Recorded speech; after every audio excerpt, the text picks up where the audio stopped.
નમસ્કાર, સમાચારોમાં હું છું આપની સાથે હિરલ મહેતા। સમાચાર ગીર સોમનાથના સિકોતરમાંથી કે જ્યાં કરંટ લાગવાથી 3 લોકોના મૃત્યુના સમાચાર સામે આવી રહ્યા છે। મોમાઈ માતાના મંદિરે પૂજા દરમિયાન આ ઘટના બની હતી। વરસાદના કારણે જનરેટરમાંથી કરંટ લાગ્યો હતો અને 3 લોકોએ જીવ ગુમાવ્યો। તમામના મૃતદેહને વેરાવળ સિવિલ હોસ્પિટલ ખાતે ખસેડવામાં આવ્યા છે। સંવાદદાતા દિલીપ જોડાયા છે। દિલીપ, જણાવશો કે કઈ રીતે આ દુર્ઘટના થઈ હતી?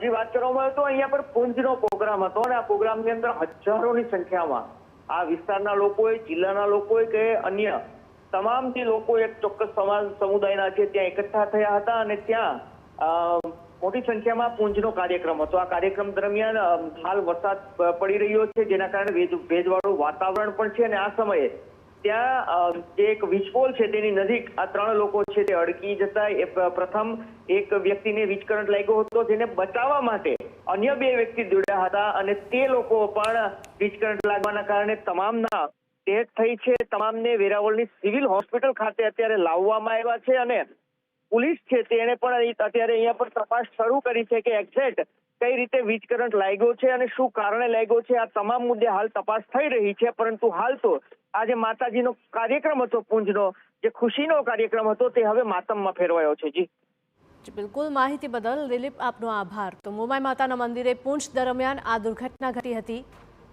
અને કરંટ લાગતા 3 લોકોએ પોતાનો જીવ ગુમાવ્યો છે।